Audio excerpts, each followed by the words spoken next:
Assalamualaikum. Kita dah mulakan live. Okey. Tengok dah ke belum? Sebentar kita tunggu Ustaz membuat persiapan. Okey, terima kasih kepada semua yang sedang menonton dan akan menonton sebentar lagi. Assalamualaikum. Assalamualaikum warahmatullahi wabarakatuh kepada semua. Terima kasih kerana menonton. Ini adalah live pertama usaha daripada Jaliluddin Hub sementara Ramadan yang bakal menjelang, dan saya rasa berbesar hati kerana dapat mengundang Ustaz Muhammad Khairi, iaitu sahabat saya daripada Johor. Ini saya perkenalkan dia dengan lebih lanjut. Sementara menunggu Ustaz, ya Ustaz. Assalamualaikum Ustaz Khairi, dengar tak? Assalamualaikum. Waalaikumsalam warahmatullahi wabarakatuh. Alhamdulillah. Alhamdulillah. Apa khabar Ustaz? Apa khabar? Alhamdulillah. Apa khabar Ustaz? Baik dengan saya? Ni. Dengar tak? Jelas tak Ustaz? Baik, Alhamdulillah. Alhamdulillah Ustaz. Okey. Terima kasih Ustaz. Sebenarnya kita perkenalkan, kita sekarang bersama dengan Ustaz Khairi Hamzah yang berasal dari Johor, Muar. Dan nanti orang dah nampak kan ijazah sarjana muda Usuluddin, dan yang paling menariknya beliau adalah musyrif kepada Kembar Umrah JDT. Di situlah kita saling mengenali Ustaz. Ustaz betul? Okey, so, sebelum kita mulakan, kita tengok introduction dulu ya. Allahumma salli salatan kamilatan wa sallim salaman tamman ala sayyidina Muhammadin.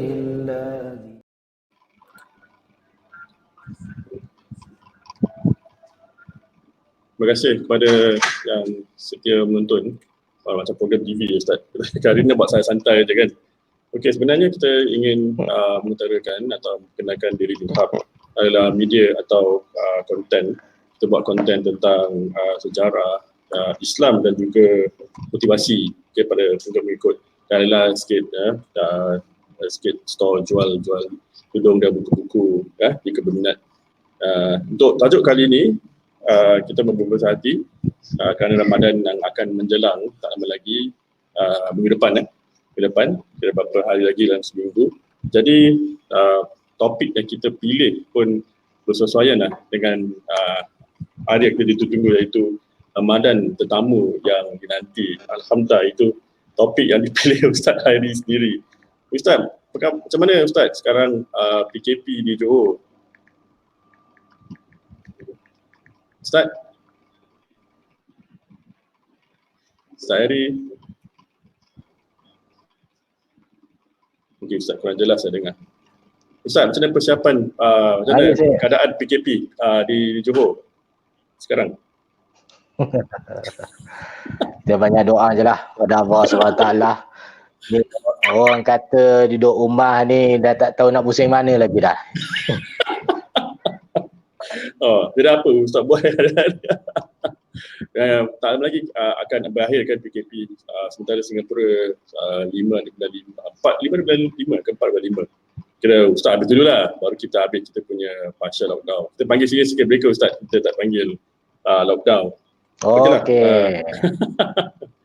Okey Ustaz, tidak bermasa lagi kita ramai yang telah masuk sekarang pelan-pelan, mungkin lepas Isyak, mungkin mereka pelan-pelan masuk untuk bersama kita di live untuk kali ini. Mudah-mudahan sekiranya ada lagi atau mereka suka tentang acara ini, mungkin kita boleh memanggil lagi lah pensyarah-pensyarah yang kita kenali untuk membuat tazkirah ringkas. Sementara kan sekarang banyak orang menggunakan online platform untuk belajar. Apakah salah kita gunakan platform ni untuk belajar agama? Betul Ustaz? Dengar? Okey, Alhamdulillah. Okey Ustaz, dengan tidak bermasa lagi Ustaz kita tidak bermasa lagi mengutarakan topik yang paling tak mungkin ramai yang sedang menonton. Okey, inilah usaha kami yang pertama mengadakan online live macam inilah. Lepas tu Ustaz kira orang yang pertama lah, alhamdulillah Ustaz kerana sudi untuk menjadikan majlis hari ini, alhamdulillah.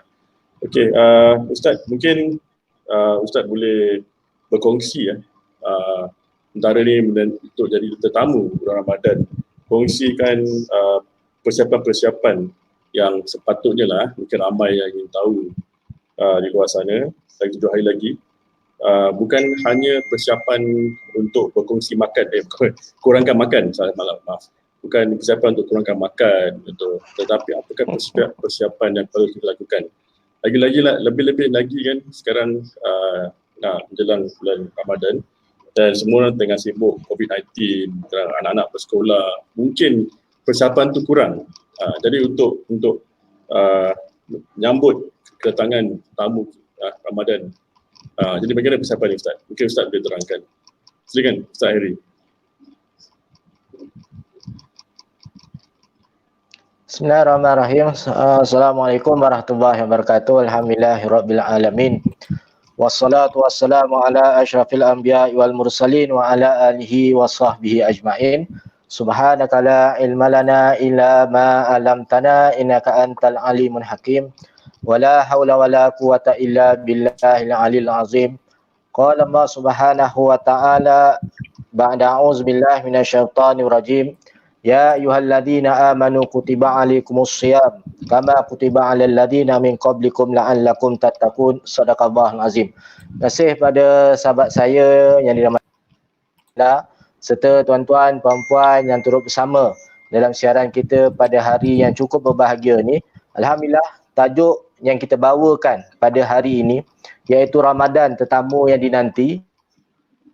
Maka nak tak nak kita kena tahu juga apa persiapan-persiapan yang perlu kita lakukan dalam menghadapi bulan yang mana Allah Subhanahu Wa Taala nak beri kerahmatan kepada umat baginda Nabi sallallahu alaihi wasallam ni. Maka hadirin hadap mati Allah Subhanahu Wa Taala, mudah kita katanya kalau kita ni nak dapat menantu lah, kalau kita ni nak dapat cucu lah, maka kita akan buat sebaik yang mungkin. Nak buat majlis kahwin, kita akan buat yang grand kan. Kalau dapat cucu pula, nak pastikan bajunya yang paling mahal dan yang paling mewah ataupun yang setaraf dengan dia. Maka Allah nak berikan kepada kita ni bulan yang mana Allah nak beri kelebihan kepada umat baginda Nabi sallallahu alaihi wasallam. Yang ini bulan Ramadan.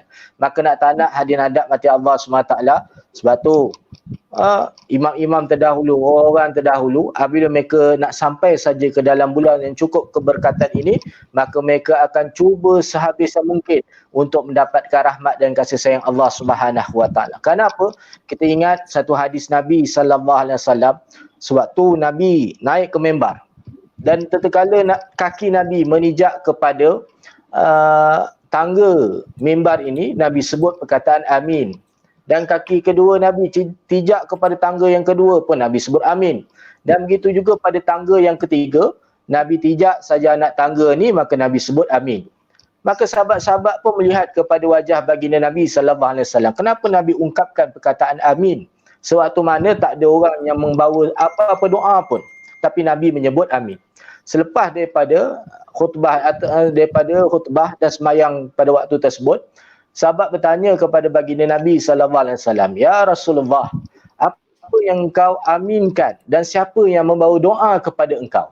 Maka baginda Nabi sallallahu alaihi wasallam kata, "Wahai sahabat-sahabatku, telah datang malaikat Jibril membawa 3 doa. Dan salah satu doanya apa dia? Iaitu Nabi kata, malaikat Jibril kata, ya Rasulullah, celakalah umat kamu apabila telah sampainya bulan Ramadan dan dia dipilih masuk ke dalam bulan Ramadan, tapi tak ada satu pun dosanya yang diampunkan oleh Allah Subhanahu Wa Taala." Maka sebab itulah hadirin hadap mati Allah Subhanahu Wa Taala, kita tak nak jadi umat yang mana yang disebut doa oleh malaikat Jibril ini, orang yang mana berada dalam sungguh kerugian apabila masuk saja bulan Ramadan dan dia dipilih masuk dalam bulan Ramadan, tapi tak ada satu pun dosanya yang diampunkan oleh Allah Subhanahu wa taala. Maka sebab itulah hadirin hadap mati Allah Subhanahu wa taala, ada satu hadis yang cukup masyhur yang biasa juga kita dengar. Hadis ni diriwayatkan daripada Imam riwayat daripada Abu Hurairah radhiyallahu anhu. Nabi sallallahu alaihi wasallam kata, dia sebutkan bahawa Allah Subhanahu wa taala telah bersabda. Allah Subhanahu wa taala telah berfirman. Apa Allah SWT firman? Kullu amali bani Adam lahu illa siyam fa innahu li wa ana ajzi bih. Nabi SAW kata apa? Bahawa segala amalan yang dilakukan oleh anak Adam ini semuanya untuk dia kecuali puasa dan akulah yang berikan pahala kepadanya. Apabila dihuraikan hadis ini, maka Salafus Salih mengingatkan kepada kita. Ada sewaktu manusia berdiri di yaumul kiamah kelak nanti. Ada manusia berdiri dan akhirnya Allah memulakan hisab. Dan sewaktu dimulakan hisab ini, ada manusia yang Allah panggil dia ke hadapan. Dan kita pun tahu apabila berlakunya hisab ini disebut oleh dalam hadis-hadis yang lain bahawa dada kita dibesarkan sehingga 60 hasta. Sehingga orang nampak kita yang berada di padang mahsyar kelak nanti. Dan Allah SWT tanya pada khalayak ramai. Ni mereka hamba aku ni yang sedang aku hisab, siapa di antara kamu yang pernah dizalimi oleh orang ini? Maka datanglah orang beramai-ramai beritahu kepada Allah Subhanahu Wa Taala bahawa mereka ini dizalimi oleh si fulan ni tadi. Maka akhirnya Allah Subhanahu Wa Taala kata apa? Ambillah pahalanya. Maka orang ramai pun ambil pahala dia ni tadi. Dan apabila habis pahala ni tadi, masih ada lagi orang yang datang menuntut. Ya Allah, orang ni pernah buat zalim dengan aku. Yang awal-awal tadi dapat pahala dia, ni sekarang pahala dia dah habis ya Allah. Tapi kami orang yang lah ni dapat apa pula? Maka Allah SWT kata apa? Hari ni tak ada manusia yang akan dizalimi. Maka Allah suruh campakkan dosa-dosa mereka ni kepada orang yang sedang dihisab ini tadi. Maka nak beritahunya pada hari kiamat kelak, bahawa ada amalan kita ini yang akan diambil oleh orang asbab daripada kezaliman yang kita lakukan semasa duduk di atas muka bumi ini, kecuali daripada amalan puasa. Kecuali puasa. Sebab tu Allah SWT sebut dalam hadis ni bahawa setiap amalan anak Adam ini adalah untuknya kecuali puasa. Puasa ni Allah SWT reservekan, simpankan untuk diberi khusus kepada orang yang melakukannya betul-betul kerana Allah Subhanahu Wa Taala. Sebab tu persiapan awalnya hadirin hadap mati Allah Subhanahu Wa Taala yang kita perlu faham bahawa bulan ini bukan calang-calang bulan. Ibadah ini bukan calang-calang ibadah. Maka nak tak nak hadirin hadap mati Allah Subhanahu Wa Taala, ambillah peluang yang Allah Subhanahu Wa Taala beri kepada kita lagi beberapa hari saja lagi untuk kita dimasukkan ke dalam bulan yang cukup berkat, cukup keberkatan, berlipat kali ganda Allah Subhanahu Wa Taala beri pahala padanya. Moga-moga sebab tu Salafus Salih terdahulu apabila nak masuk saja bulan Ramadan ini, mereka akan baca satu doa yang masyhur, kita pun biasa dengar, barikillahumma lana fi syahri Sya'ban wa fi syahri Rajab wa fi syahri Sya'ban wa balighna Ramadan. Ya Allah, berkatilah kami dalam bulan Rajab, berkatilah kami dalam bulan Sya'ban, dan sampaikanlah kami ke dalam bulan Ramadan. Nak katanya orang terdahulu, Salafus Salih terdahulu, sahabat-sahabat terdahulu, hatta Nabi sendiri pun 2 bulan sebelum sampainya bulan Ramadan ini, maka mereka cuba sehabis yang mungkin. Moga-moga mereka dipilih oleh Allah Subhanahu Wa Taala untuk masuk ke dalam bulan yang cukup penuh berkat ini. Maka sebab itulah hadirin hadap mati Allah Subhanahu Wa Taala, perkara yang pertama, persiapan yang awal yang perlu kita rasakan, yang perlu kita ambil ihtimam, ambil penting apa dia? Bahawa kita ini dipilih oleh Allah SWT untuk masuk ke dalam bulan Ramadan. Bulan yang mana Allah SWT nak beri pengampunan. Bulan yang mana Allah SWT nak beri kelebihan, tambah lipat gandakan pahala kita. Bulan yang mana Allah nak ampunkan dosa kita. Moga-moga hadirin hadap mati Allah SWT dengan bulan yang Allah Subhanahu Wa Taala berikan kepada kita ni, kita gunakanlah sebaik yang mungkin. Ini perkara yang perlu pertama, yang perlu kita faham. Sewaktu kita hendak masuk ke dalam bulan Ramadan ni, usahalah sehabis yang mungkin untuk melakukan kebaikan kepada Allah Subhanahu Wa Taala. Yang keduanya hadirin hadap mati Allah Subhanahu Wa Taala, apa amalan yang perlu kita lakukan semasa dalam bulan yang cukup berkat, bulan yang cukup baik ini? macam-macam amalan yang boleh kita buat, macam-macam perkara yang boleh kita lakukan hadirin hadap mati Allah Subhanahu wa taala. Cumanya kita nak sarankan 3 perkara sebaik-baiknya dalam bulan Ramadan ini, tuan-tuan puan-puan jangan lupa. Tuan-tuan puan-puan jangan tinggalkan, dan sebaik-baiknya jadikan list dalam kehidupan kita 3 perkara ni, perkara yang mesti kita lakukan semasa dalam bulan Ramadan ini. Apa dia tuan-tuan puan-puan? Yang pertama, hadirin hadap mati Allah Subhanahu wa taala, jadikan bulan Ramadan ini sebagai bulan yang kita rapat dengan Al-Quran. Rapat dengan Al-Quran. Kerana bulan Ramadan ini Allah SWT beri kelebihan yang cukup hebat. Dan kalau kita lihat dengan Al-Quran ini, Allah beri ganjarannya bukan dengan muka surat yang kita baca, bukan dengan ayat yang kita baca, tapi Allah beri kelebihan dengan Al-Quran ini daripada huruf-huruf yang kita baca. Alif, Lam, Mim, ada 3 huruf, ada 3 pahala kat situ.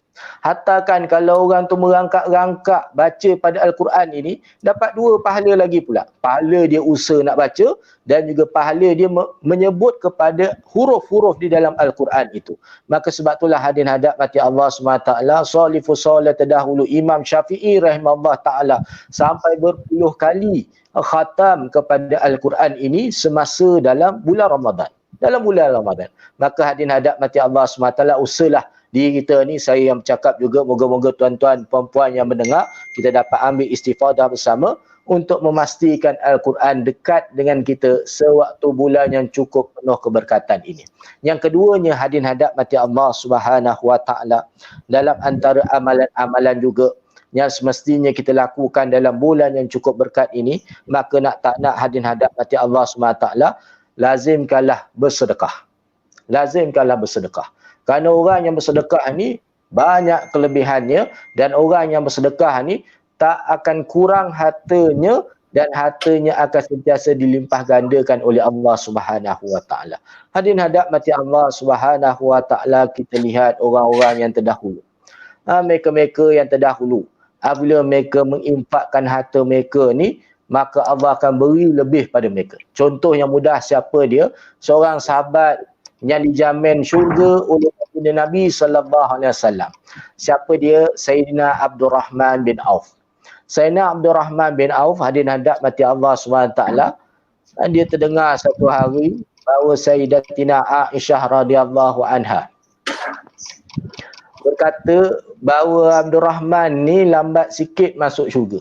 Lambat sikit, memang ada tiket dah, cuma lambat sikit je masuk syurga. Dengar perkara ni, maka Sayyidina Abdurrahman bin Auf infakkan semua harta dia.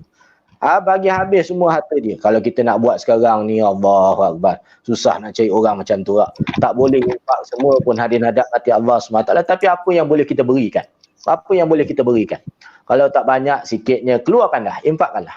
Maka walaupun sebagai rupa dia infakkan harta dia, tapi disebut dalam sejarah akhir hayat dia, sewaktu dia kembali kepada Allah Subhanahu wa taala, setiap isterinya, dia kahwin 4, ada 4 orang isteri dia. Setiap orang isteri dia tu lebih kurang dapat warisi harta 4 juta ringgit seorang. Kita nilaikan pada duit orang Malaysia ni lah, 4 juta ringgit seorang dapat. Kalau kita hari ni ada suami macam tu kan, duk pakai angkat tangan doa dah nak mati-mati cepatlah suami aku ni kan. Tapi nak katanya, walaupun dia dah infak begitu banyak harta dia juga, tapi sewaktu dia meninggal, sewaktu Allah ambil nyawanya, masih lagi ahli-ahli waris dia ni, isteri dia dapat 4 juta seorang. Setiap ahli ibadah pula dapat 2,000 dinar lagi pula seorang. Nak katanya hadirin hadap mati Allah Subhanahu wa taala, orang yang menginfakkan hartanya akan dijamin oleh Allah Subhanahu wa taala. Sampai ada satu kisah lain hadirin hadap mati Allah Subhanahu wa taala. Ada cucu Nabi sallallahu alaihi wasallam. Cucu Nabi, Sayyidina Hasan, Sayyidina Husain dengan seorang sahabat lagi. Seorang sahabat lagi, mereka balik daripada haji. Kebetulan balik daripada haji ni, maka naiklah kenderaan unta mereka. Dulu apa ada kan. So unta lah jadi kenderaan yang paling pantas, orang kata yang paling mahal. Maka ketika turun berehat sebentar di satu tempat, takdirnya turun-turun ni tak sempat ikat unta ni boleh cabut lagi. Dalam keadaan bekalnya ada atas unta, semua pakaian atas unta, apa semua atas unta. Maka ketika tu dia tak ada jalan lain, apa dia? Jalan kaki. Terpaksa jalan kaki mengedah padang pasir untuk balik ke Madinah Munawwarah. Suatu dalam perjalanan balik, maka singgah ataupun terjumpa satu kemah. Kemah ni beri salam apa semua, keluarlah seorang makcik tua ni. Beritahulah mereka ni berbalik daripada haji dan sebagainya, terputus, bekal semua hilang. Maka boleh tak berikan apa-apa pada mereka bertiga ni. Makcik ni pula kata apa? Dia minta maaf lah nak, air memang tak ada dah ni dah, makanan lah apa semua tak ada sebab suaminya belum balik lagi. Membawa bekal makanan dan sebagainya. Akhirnya tengok macam tu tak apalah makcik. Dalam keadaan wajah mereka ni merayu jugalah. Mohon moga-moga adalah perkara yang boleh diberikan.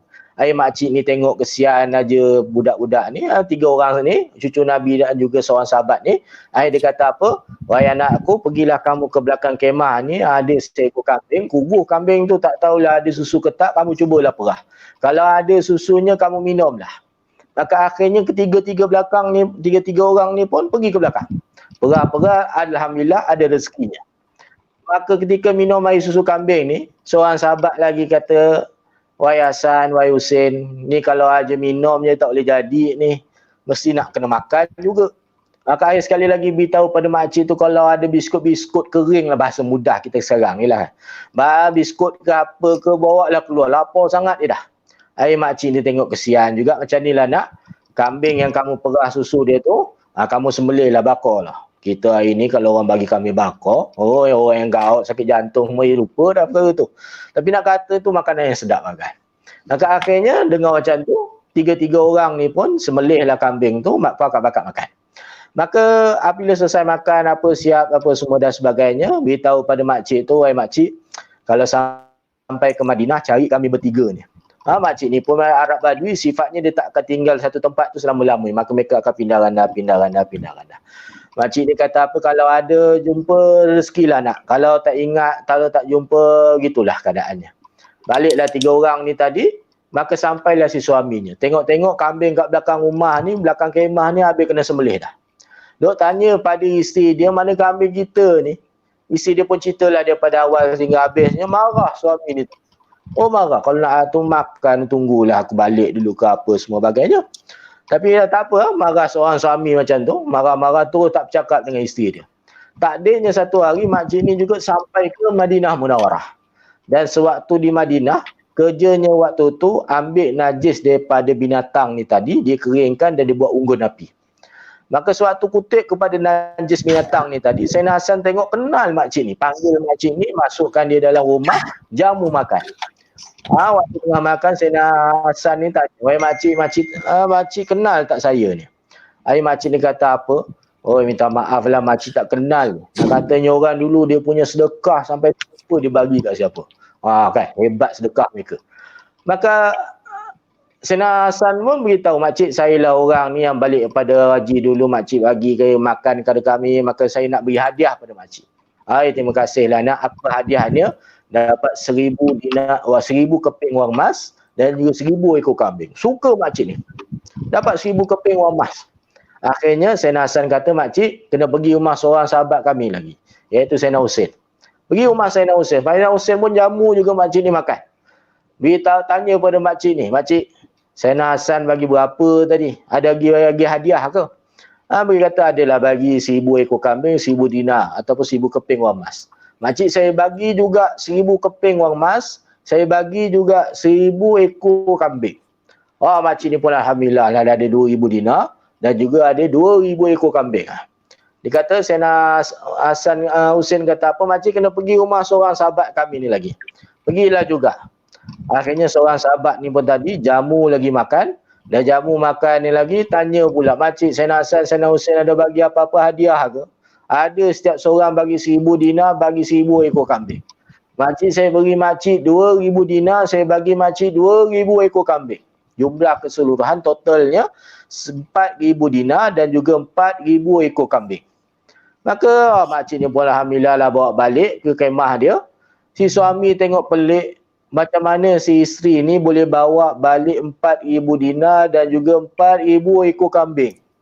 Banyak ni, bukan sikit-sikit ni.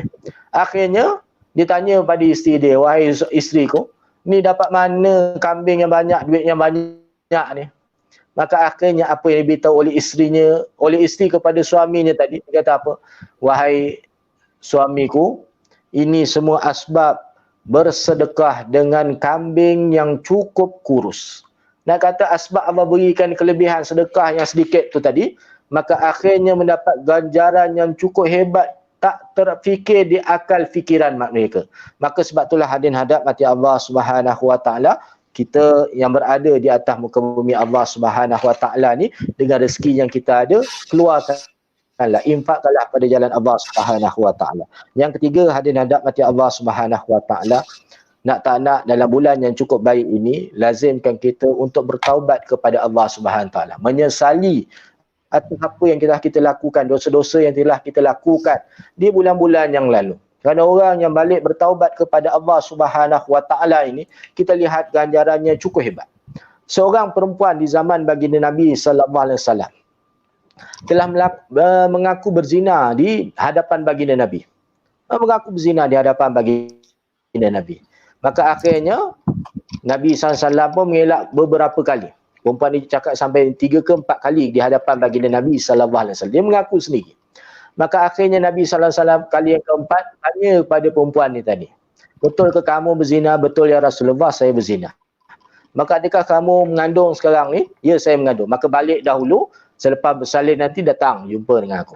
Maka kita ringkaskan cerita, akhirnya perempuan ni dijatuhkan hukuman sebabkan dia telah berkahwin, maka direjam sampai mati. Ini yang termaktub dalam hukum hudud oleh pada Allah Subhanahu Wa Taala.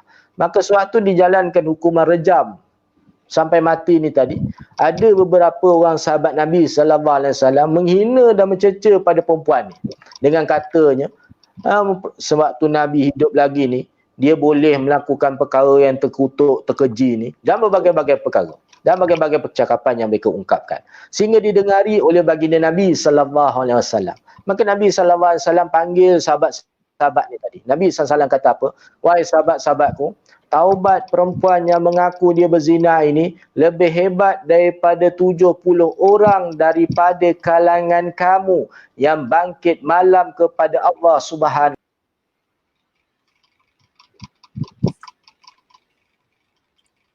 Ustaz Gil. Okey, sebentar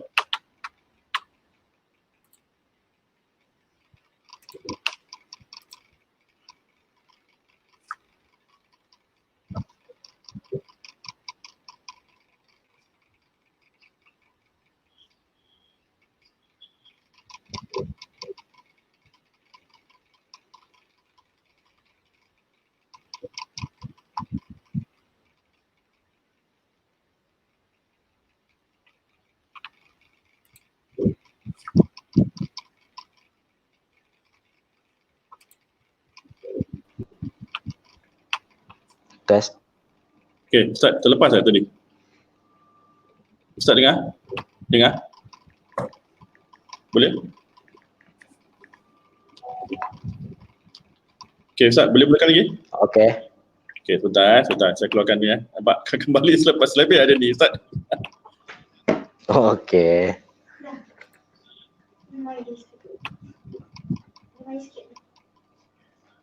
Silakan, Ustaz.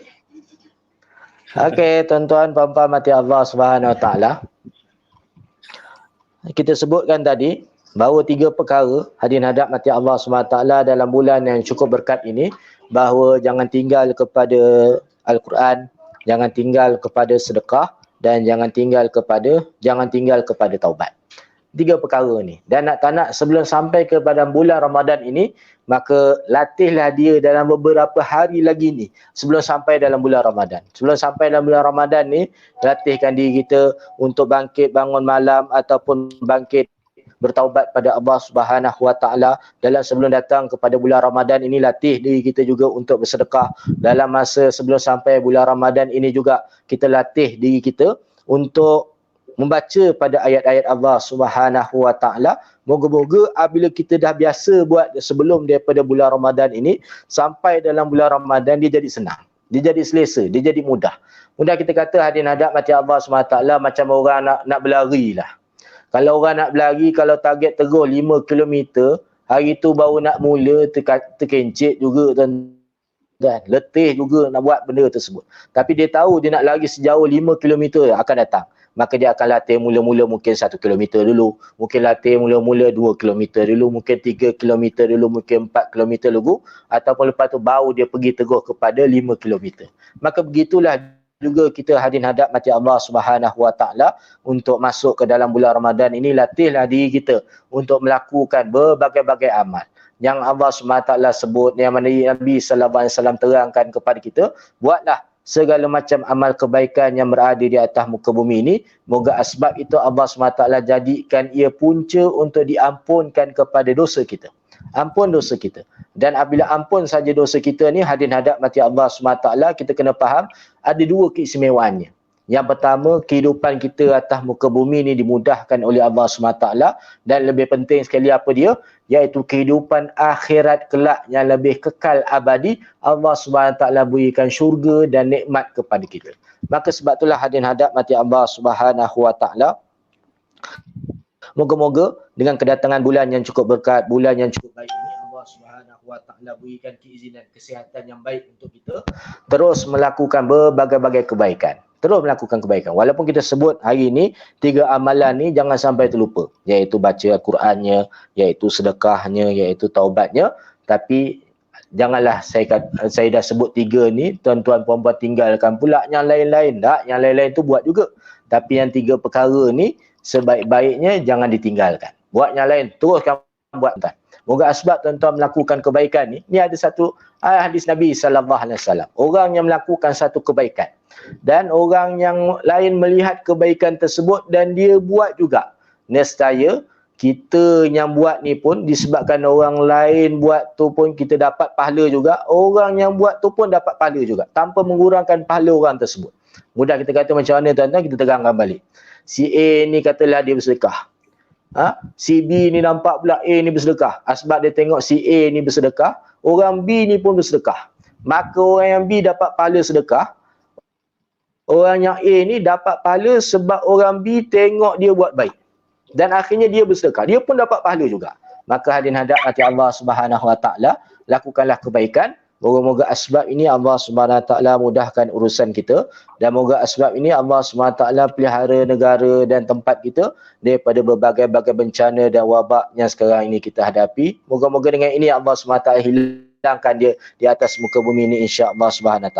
Dan seterusnya hadirin hadap mati Allah SWT, dalam bulan yang cukup keberkatan ini, dalam bulan yang cukup baik ini yang kita nak hadapi, tak lama lagi tuan-tuan, tak lama lagi ni Jumaat akan datang nanti, insya-Allah SWT. Antara perkara yang Nabi SAW sebutkan juga dalam hadis yang kita baca,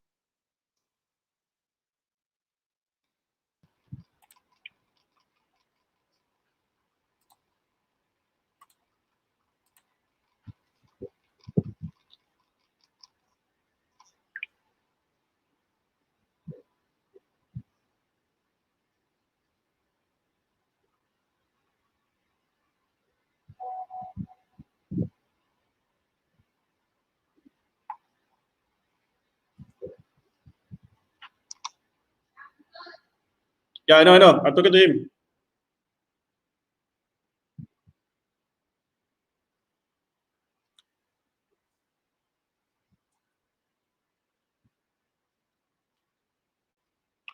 Okey, dia masuk.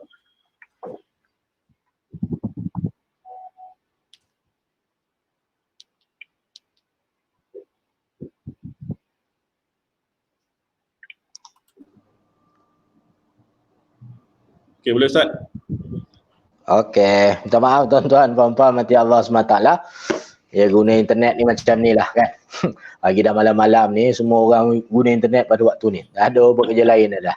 Maka hadirin hadap mati Allah SWT, jalan hadis yang kita bacakan tadi bahawa Allah SWT beritahu bahawa setiap amalan anak Adam ini balik pada dia, kecuali puasa.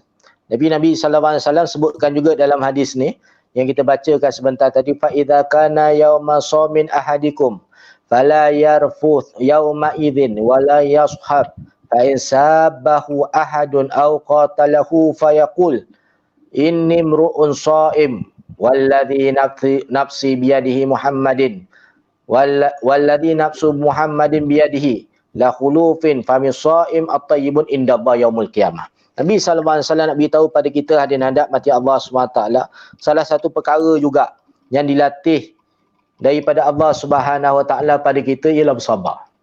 Sabar tuan-tuan. Ni perkara yang orang kata Allahu Rabbi. Kan, kena latih dan kena selalu buat.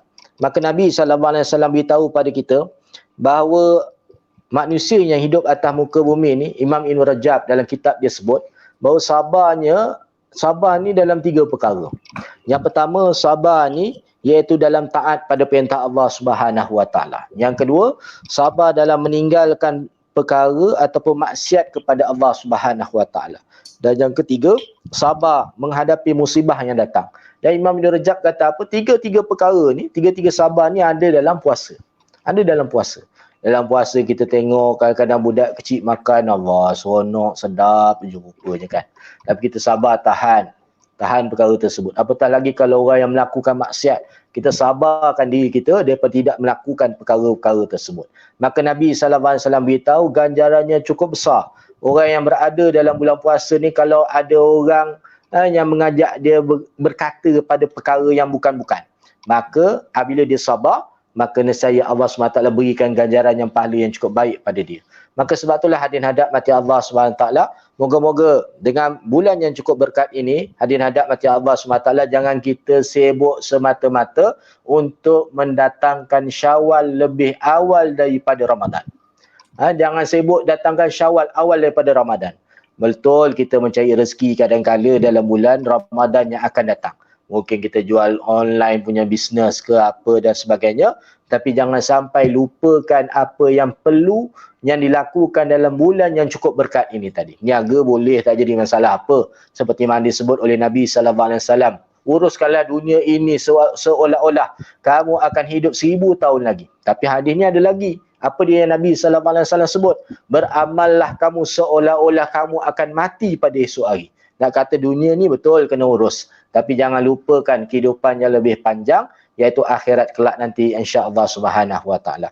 Hadirin hadap mati Allah Subhanahu Wa Taala, moga-moga fungsian ataupun apa yang kita berikan, tips yang kita berikan pada malam yang bahagia ni, Allah Subhanahu Wa Taala pemudahkan urusan tuan-tuan puan-puan mati Allah Subhanahu Wa Taala.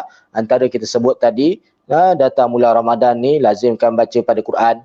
Yang kedua, dalam datang mula Ramadan ini lazimkan dengan sedekah. Yang ketiga, datang bulan Ramadan ini lazimkan kita dengan taubat. Dan kita kena ingat bulan Ramadan ini mengajar kita untuk bersabar. Dan moga natijahnya selepas kita lalui sebulan tarbiyah yang Allah SWT berikan ni, keluar saja daripada bulan Ramadan, kita menjadi manusia yang soleh, solehah, kamil dan sebagainya. Moga asbabnya Allah SWT berikan kelebihan kepada kita untuk terus kehidupan atas muka bumi ini mengikut syariat agama Allah Subhanahu Wa Taala. Wallahu a'lam. Okey bang, kalau ada apa-apa. Alhamdulillah Ustaz, walaupun tazkirah tu ringkas tapi padat isinya Ustaz. Banyak yang komen kat bawah tu macam terubat rindu, terubat rindu mereka. Okey, Ustaz mungkin ada soalan-soalan yang kita nak ajukan kepada Ustaz untuk persiapan Ramadan. Ustaz kasih 3 tips tadi kan. Dekat diri dengan Al-Quran, rajin sedekah dan bertaubat kepada Allah Subhanahu Wa Taala. Dan ada soalan yang telah dijawab. Mungkin saya letak di ruang komen ke Ustaz boleh nampak. Okey. Sekejap Ustaz Okey Ustaz. Boleh nampak?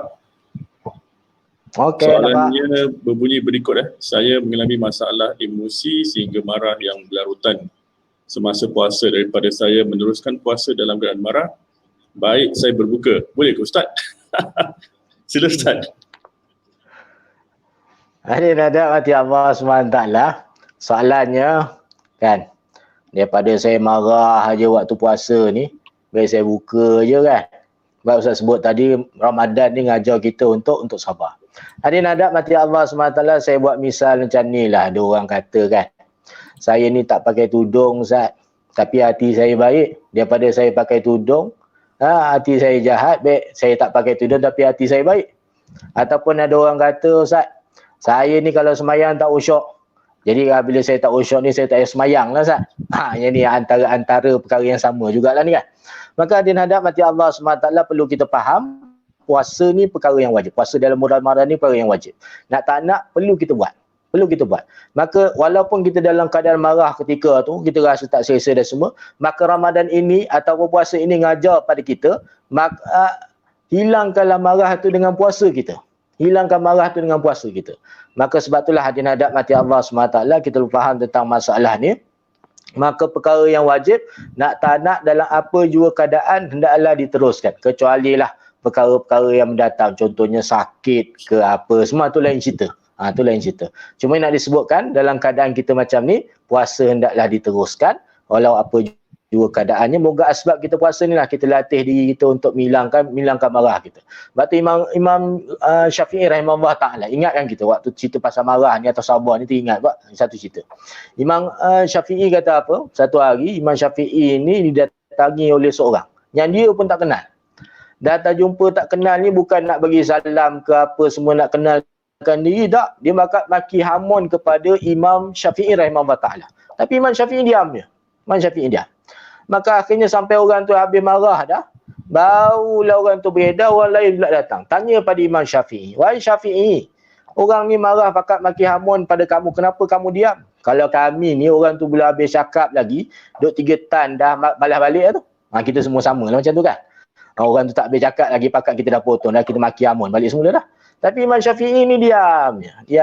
Akhirnya Imam Syafi'i kata, apa wahai sahabatku? Betul. Apa yang dimarah ni benda yang tak betul lah. Benda yang marah ni tak betul. Tapi kalau aku layan, kalau aku jawab perkara ni, ibarat aku ni lebih teruk daripada dia. Dia yang marah kat aku ni dah teruk dah. Tiba-tiba aku pun boleh marah kat dia balik dalam perkara yang tak tentu pasal.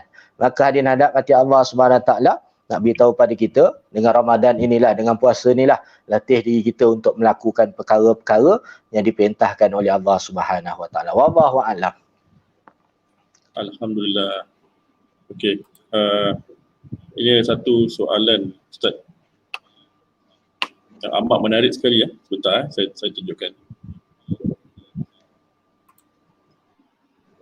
Ini Ustaz, soalan yang menarik ya. Ketika puasa, antara menyembunyikan amalan baik atau beritahu, manakah yang terbaik? Alhamdulillah, silakan Ustaz.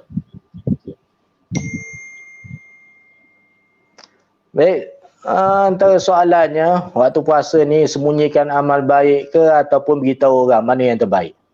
Maka hadirin hadap hati Allah SWT dalam kitab tasawuf kata apa?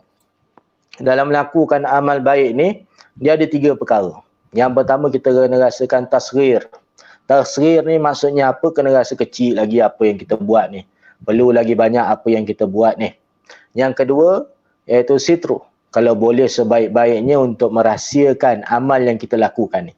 Tapi hadirin hadap mati Allah SWT dalam satu konteks yang lain, kalau kita boleh jaga diri kita dan boleh jaga niat yang kita lakukan ni, adakah lebih baik untuk beritahu dalam keadaan untuk ngajak orang lain juga buat?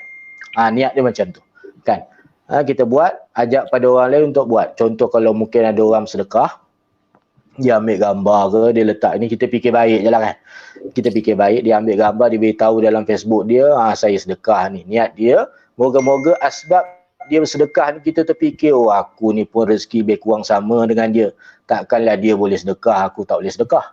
Kan? Daripada sudut fikir baik kita lah. Kita tak boleh nak hukum sesuatu yang tak zahir, yang tak nampak daripada pandangan mata kita.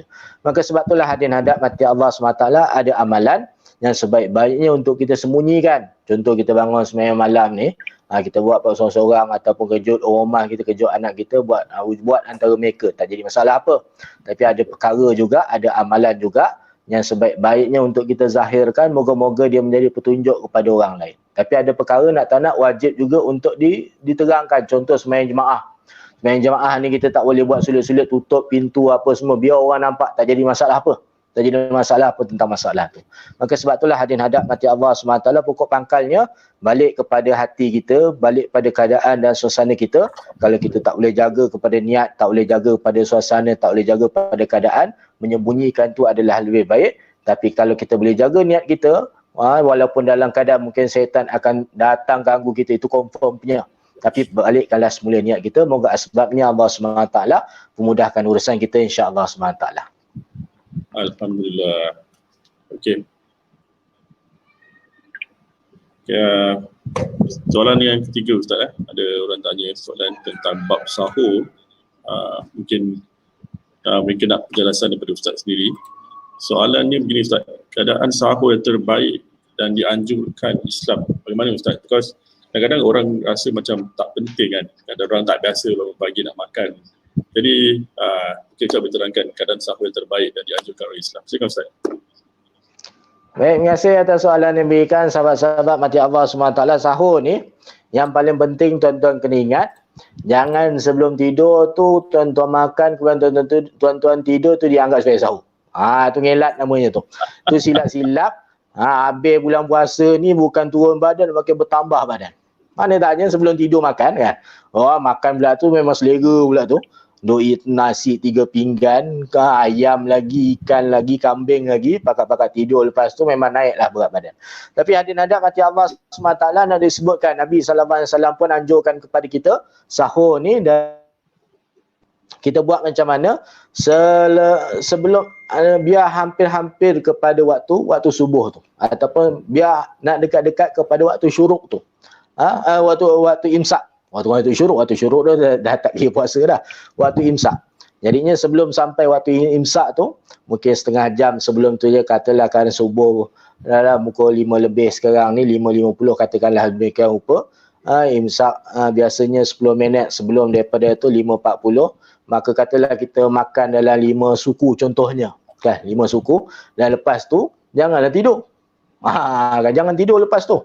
Ni pakat-pakat orang kita ni, pakat habis sahur ni, pakat sedap duduk atas bantal balik, atas tilam balik, tak jadi apalah, silap-silap. Sahur tu dah bagus dah, subuh hilang pula. Tu lagi musibah cukup besar tu kan. Maka sebab itulah hadirin hadap mati Allah SWT, sahur ni seperti mana dianjurkan oleh Nabi SAW, makannya dekat-dekat dengan waktu imsak ataupun sebelum daripada subuh ni tadi. Dalam keadaan selepas tu Nabi buat apa? Ini yang kita nak kena tahu. Nabi SAW akan buka kepada Al-Quran dan baca pada Al-Quran. Kan Nabi SAW sebut bahawa Al-Quran ataupun ayat suci yang dibaca sebelum daripada waktu subuh ini, maka akan menjadi penyelamat kepada tuan yang membacanya. Kalau kita baca ayat-ayat Quran sebelum subuh ni, itulah pelindung kepada kita sewaktu berada di yaumul kiamah kelak nanti. Maka sebab itulah hadirin hadap mati Allah SWT sampai oleh Imam Nawawi rahimahullah ta'ala kata apa? Sahur ni bukan semata-mata makan. Bukan semata-mata makan. Tapi sahur ni nak beritahu pada kita, lepas daripada makan tu beribadahlah. Beribadahlah pada Allah Subhanahu Wa Ta'ala. Dan kalau kita lihat sahur Nabi SAW cukup ringkas. Cukup ringkas. Antara Nabi buat apa dia? Nabi rendamkan kurma dalam air, dan kemudian air tu Nabi SAW minum pada waktu pagi. Jadi sebelum tidur tu, ambil segelas air lah contohnya kan. Tu masukkan kurma dalamnya, tak kisahlah kurma apa, kalau ada kurma ajwa ke kurma apa ke, duk pakat letak dalam tu. Esoknya pagi, waktu kita sahur tu, minumlah air tu. Kerana ada kelebihan daripada sudut sainsnya, bahawa zat-zat yang berada dalam kurma tu berada dalam air dan beri segar pada tubuh badan kita. Tu antaranya lah yang dilakukan oleh baginda Nabi SAW. Tapi tuan-tuan, puan-puan, kalau ia pun nak makan benda lain, tak jadi masalah kan. Tak jadi masalah apa. Makanlah, tak jadi masalah. Tapi sebaik-baiknya, seperti mana yang dianjurkan oleh Islam, yang dianjurkan oleh baginda Nabi SAW juga, jangan lepas sahur tu kita pakat tidur tuan-tuan. Ini kena azam sungguh-sungguh ni. Ya, kena azam sungguh-sungguh. Lagilah musim PKP ni kan, kerja tu tak pergi apa semua. Ni kalau tak pakat-pakat lepas subuh, hilang semua dan sebagainya.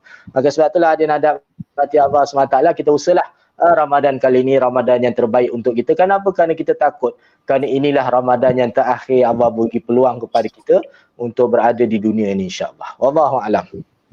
Terima kasih Ustaz. Nasib baik tak ada Europe dah Ustaz. European Cup tahun ni, kalau tak habislah. Okey Ustaz, ada soalan daripada Dini Putra. Ada soalan Ustaz. Panjang dia punya soalan Ustaz. Assalamualaikum Ustaz. Ini saya Dini Putra nak tanya Ustaz, jika dalam bulan Ramadan tu, dalam masa yang sama seorang itu dapat laksanakan puasa sebab dia kemalangan dan tak sedar dalam seminggu tu. Soalan, kena tak dia ganti puasa tu sedangkan dia tinggalkan bukan dengan sengaja. Faham Ustaz? Dia ada short form situ. Ajak kena baca balik soalan dia ni. Tu dia. Dia kemalangan dari soalannya perlu tak ganti puasa ya.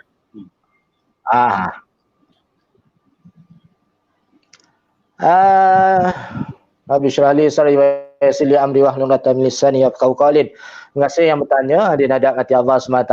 Soalan dia, dalam bulan Ramadan tu dia aksiden, tak sedar, maka dia perlu qada ataupun tidak. Maka dia nak mati Allah SWT perlu diqadakan puasanya. Moga asbab ini Allah SWT jadikan dia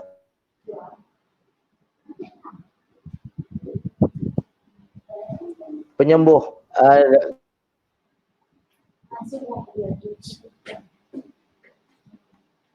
Puasa ni bukan amalan yang biasa-biasa.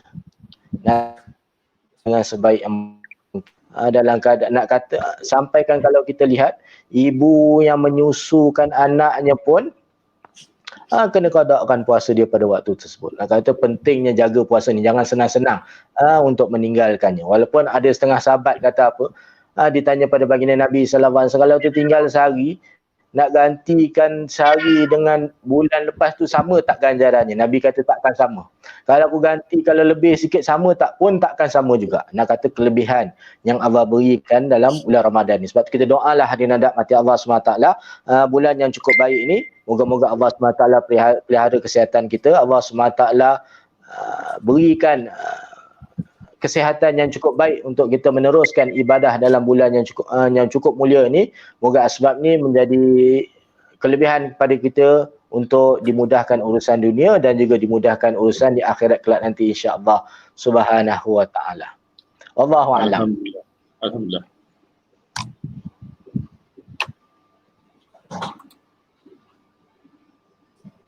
Okay, Ustaz, soalan seterusnya. Kesalahan spelling ni diorang apa tu? Adakah batas sekiranya pitam atau pingsan kira-kira 10 atau 30 minit ketika berpuasa?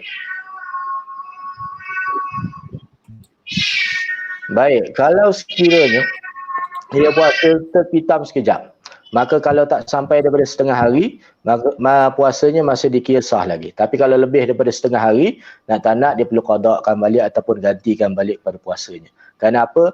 Kerana puasa ni salah satu dia punya pengajarannya untuk ajar kita macam mana kelaparan, kehausan orang yang tak ada makanan. Ini antara ibrah yang Allah SWT berikan puasa ni kepada umat baginda Nabi SAW. Maka sebab itulah hadirin hadap mati Allah SWT, seperti mana kita sebut tadi, kalau pitamnya sekejap aja, itu tak jadi masalah apa. Cuma kalau pitamnya lebih daripada separuh hari, pitam pukul 10 pagi, pukul 6.30 baru hidup balik, baru bangun balik, itu kena ganti balik lah puasa dia tu. Wallahu a'lam bisawab. Okay, Ustaz, ini soalan PKP saya rasa. Mungkin soalan terakhir untuk hari ni. Kita tak ada orang lagi tanya soalan. Sekejap Ustaz. Tu dia. Batal kepada mereka yang membuat swab test atau test swab hidung. Sekarang masalah ni kan nak buat cek untuk COVID-19. Kenapa Ustaz? Okey, kalau mengikut Imam Syafi'i rahimahullah ta'ala, masuknya sesuatu dalam rongga yang terbuka. Kalau ikutkan swab test ni, dia akan masuk sampai ke dalam sungguh tu. Nak test benda tersebut. Kalau ikut dalam mazhab Syafi'i, batal puasanya. Cumanya kita melihat, dikatakan daripada pejabat mufti wilayah persekutuan, ada membuat kajian, kita tengoklah kalau ada hukum yang terbaru yang akan dikeluarkannya. Kalau tidak, kita akan berpegang kepada mazhab Imam Syafi'i ni, masuk dalam satu rongga yang terbuka ni, maka batal puasanya, maka dia perlu qadakan semula. Kita tengoklah, mungkin kalau Singapura pun akan ada buat kajian daripada pejabat muftinya dan sebagainya, ataupun Johor sendiri akan melakukan kajiannya. Kita tengok kalau ada fatwa yang terbaru yang terkini nanti insya-Allah. InsyaAllah. Okey, ini bukan baru Ustaz. Untuk sementara ni tak ada soalan lagi. Okay, kita tunggu sebentar Ustaz ya. Ustaz, okay, mereka ada soalan-soalan tentang bab. Okay, untuk kali ni kita Okey, ini dia punya topik hari ini Ramadan tetamu lagi nanti. Semua soalan-soalan yang kita buka pada Ustaz boleh diletakkan di ruang komen. Ada yang cakap terbaik, terima kasih saya menonton.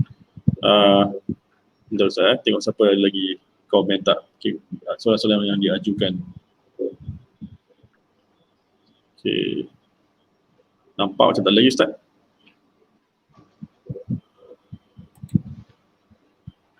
Okey. Ustaz, saya rasa tak lagi soalan. Kita pun dah mengambil masa 1 jam 56 minit. Alhamdulillah kepada siapa yang menonton dan komen, supaya mereka mendapat manfaat daripada tazkirah ringkas. Ustaz, boleh kita akhiri dengan doa sementara COVID-19 ni sementara dipermudahkan supaya kita dapat bertemu kembali menjadi tamu bulan Ramadan. Silakan Ustaz.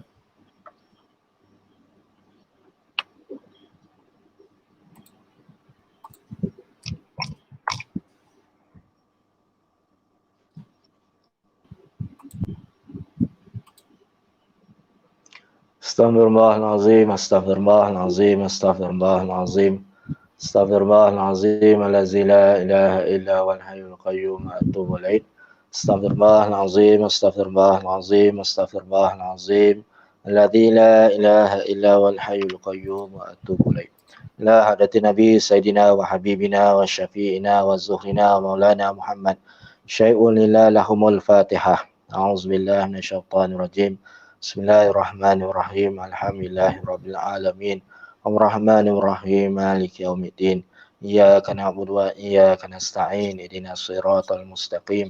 Siratal ladzina an'amta 'alaihim ghairil maghdubi 'alaihim waladdallin. Amin. Bismillahirrahmanirrahim. Alhamdulillahirabbil alamin. Wassalatu wassalamu ala asyrafil anbiya'i wal mursalin wa ala alihi wa sahbihi ajma'in. Allahumma salli ala Sayyidina Muhammadin salatan tunjina biha min jami'il ahwali wal afat wa taqdilana biha min jami'il hajat wa tutakhiruna biha min jami'is sayiat wa tarfa'una biha indaka ala darajat wa tuballighuna biha asal ghayati min jami'il khairat fil hayati wa ba'dal mamat. Ya Allah, Ya Rahman, Ya Rahim, Ya Allah, ampunkanlah dosa kami, Ya Allah. Ya Allah, ampunkan dosa ibu bapa kami, Ya Allah. Ya Allah, ampunkan dosa adik-beradik kami, Ya Allah. Ya Allah, ampunkan dosa saudara mara kami, Ya Allah. Ya Allah, ampunkanlah dosa mereka-mereka yang telah kembali ke rahmatullah, Ya Allah. Ya Allah, Ya Rahman, Ya Rahim, Ya Dzal Jalali wal Ikram, Ya Dzal Fadli wal In'am. Ya Allah, Ya Rahman, Ya Rahim, jadikanlah segala apa yang kami lakukan di atas muka bumi ini, Ya Allah, ada ganjaran pahala yang Engkau akan berikan kami sewaktu kembali ke rahmatullah nanti, Ya Allah. Jadikanlah segala amal yang kami lakukan ini, Ya Allah, bukan amal yang basi yang tak ada nilai di sisi Engkau, Ya Allah. Ya Allah, Ya Rahman, Ya Rahim, jadikan segala amal yang kami lakukan ini, Ya Allah, bebas daripada perkara-perkara riak, bebas daripada perkara-perkara yang akan merugikan kepada kami, Ya Allah. Ya Allah, Ya Rahman, Ya Rahim, Ya Dzal Jalali wal In'am. Ya Allah, berilah kesihatan yang baik kepada kami, Ya Allah. Ya Allah, berilah keselamatan dan keselesaan kepada mereka-mereka yang menjaga kepada negara kami, Ya Allah. Ya Allah, Ya Rahman, Ya Rahim, kurniakanlah rezeki yang baik pada kami, Ya Allah. Ya Allah, moga-moga mereka yang timpa musibah, Ya Allah, moga-moga mereka yang ditimpa kesempitan rezeki, Ya Allah, moga-moga mereka yang diberikan ujian dan sebagainya, Ya Allah, Engkau berikanlah jalan keluar yang terbaik kepada mereka, Ya Allah. Engkau jadikan asbab ini mereka makin hampir kepada Engkau, Ya Allah. Dan moga asbab ini, Ya Allah, Ya Rahman, Ya Rahim, mereka menjadi manusia yang beri manfaat kepada manusia yang lain dan akhirnya dapat masuki kepada syurga Engkau, wahai Allah. Ya Allah, Ya Rahman, Ya Rahim, matikanlah kami dalam keadaan husnul khatimah, Ya Allah, dan jangan Engkau matikan kami dalam keadaan su'ul khatimah, Ya Allah. Ya Allah, Ya Rahman, Ya Rahim, Ya Dzal Jalali wal In'am. Ya Allah, hindarkanlah ataupun Ya Allah, hindarkanlah, Ya Allah, hilangkanlah penyakit-penyakit yang berbahaya di negara kami ini, Ya Allah. Dan moga asbab ini makin ramai orang yang akan melakukan ketaatan kepada Engkau, wahai Allah. Ya Allah, Ya Rahman, Ya Rahim, Ya Dzal Jalali wal In'am. Pada jumlah kami memohon pengampunan, kepada jumlah kami mohon segala macam impian dan hajat ya Allah, perkenankanlah ya Allah, perkenankanlah ya Allah. Rabbana zalamna anfusana wa illam taghfir lana wa tarhamna lakunanna minal khasirin. Rabbana afrigh alaina sabra wa thabbit aqdamana wansurna 'alal qaumil kafirin. Barikillahumma lana fi syahri sya'ban wa ballighna ramadan. Barikillahumma lana fi syahri sya'ban wa ballighna ramadan. Sallallahu ala sayyidina Muhammad wa ala alihi wa sahbihi wa sallam. Walhamdulillahi rabbil alamin. Taqabbalallahu minkum. Terima kasih Ustaz. Okey, pada semua yang menonton sekarang, baiklah kita episod kali ini yang pertama, topik Ramadan utama yang dilantikan oleh Ustaz Hairi sendiri. Terima kasih Ustaz kerana jadi tetamu kami untuk kali ini. Semoga ia dapat beri manfaat kepada semua yang telah menonton. Jangan lupa follow Daily Deen Hub dan like atau share video ini kalau dia bermanfaat untuk orang lain. InsyaAllah kita buat apa yang termampu untuk kita bertemu di kalau Ramadan, supaya Ramadan kita jadi lebih baik daripada tahun-tahun yang sebelumnya, insyaAllah. Terima kasih Ustaz.